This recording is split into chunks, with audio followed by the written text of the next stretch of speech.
Welcome! Today we're taking a step back into a tense moment in Guyanese history through the words of one of our greatest poets, Martin Carter. We're looking at This is the Dark Time, My Love, a powerful poem that explores fear, oppression, and uncertainty during a tense period in Guyanese history. If you haven't had a chance to watch our animated version of the poem just yet, you can click on the link to enjoy it first. Then join me right back here so we can walk through the analysis together. As we go through this poem, let's keep in mind this question. How does the poet create a sense of fear and tension?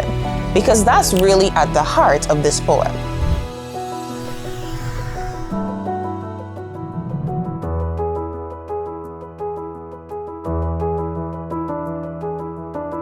To understand this poem, you must understand Guyana during that time. In 1953, after national elections in Guyana, British troops were sent in to take control and re-establish law and order. To do this, they took steps to silence opposition, detaining individuals and forcefully dispersing protests. This, as you can imagine, created unrest and a lot of fear among the people. This poem is a personal, grim response to this time. So when Carter writes about the dark time, he's not just being poetic. He's describing a real moment of political oppression in our very country. The speaker, seemingly a dissenter himself, fearful for his life, cautions his love about the dark time that has befallen the land. As we move through the poem, we begin to see how Carter builds this atmosphere of fear and tension through the language he uses. One of the first things we notice is the repetition of the line, "This is the dark time, my love." This repetition emphasizes how serious and overwhelming the situation is. It reinforces the idea that this period is filled with fear, sadness, and oppression.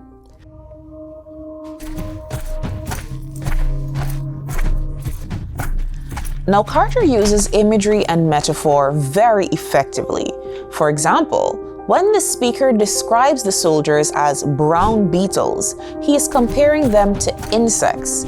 This makes them seem invasive, like something crawling and covering the land, which creates discomfort and fear.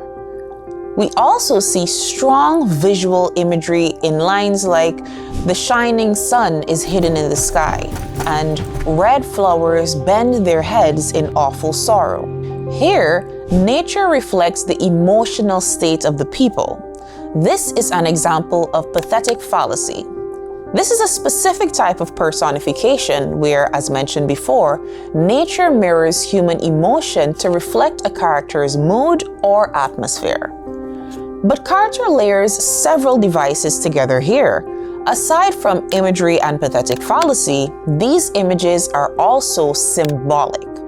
The shining sun symbolizes hope, freedom, and peace. So when the speaker says it is hidden in the sky, it suggests that hope itself has disappeared during this period of oppression. Similarly, the red flowers symbolize the people of the country. Their heads bending in awful sorrow reflects the suffering and helplessness felt by the population.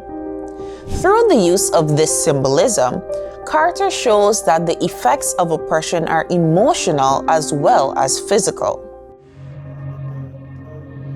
As the poem continues, the tension increases. Carter describes this time as the season of oppression, dark metal, and tears. The phrase dark metal suggests weapons like guns and machinery, reinforcing the presence of violence and control. He then goes on to use contrast in the line Festival of Guns and Carnival of Misery. Normally, festivals and carnivals are associated with joy, but here they are linked to violence and suffering.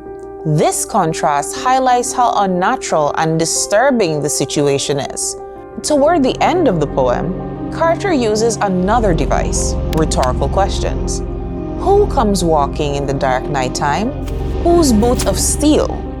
These questions don't give explicit answers, but instead, They create suspense and reflect the fear and anxiety that people feel not knowing what is coming next. The boot of steel represents the soldiers and the force they use to control and crush resistance.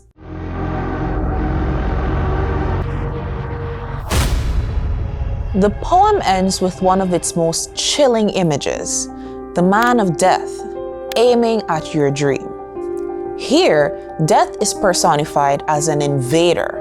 This suggests that the soldiers are not just controlling the people, but they are destroying their hopes, freedom, and future. But beyond the imagery and symbolism, each of these ideas point us to some of the major themes in the poem. One of the most important themes is oppression and control. Throughout the poem, we see how the presence of soldiers, weapons, and force creates an environment where people feel powerless. Closely connected to this is the theme of fear and uncertainty. The darkness, the rhetorical questions, and the constant sense of danger all reflect a society where people are afraid and unsure of what will happen next. We can also see a theme of loss of hope. The image painted of the sun being hidden suggests that light, freedom, and optimism have been snatched away, leaving the country in a state of emotional darkness. Together, these themes help us understand that the poem is not just describing events, but showing us how oppression affects both the nation and the individual. So overall, Carter creates a tense and fearful atmosphere through the use of imagery, symbolism, contrast, and rhetorical questions, all of which reflect the oppression and uncertainty of the time. This poem shows how war and oppression affect not just the land, but the people's emotions, sense of safety, and even their dreams.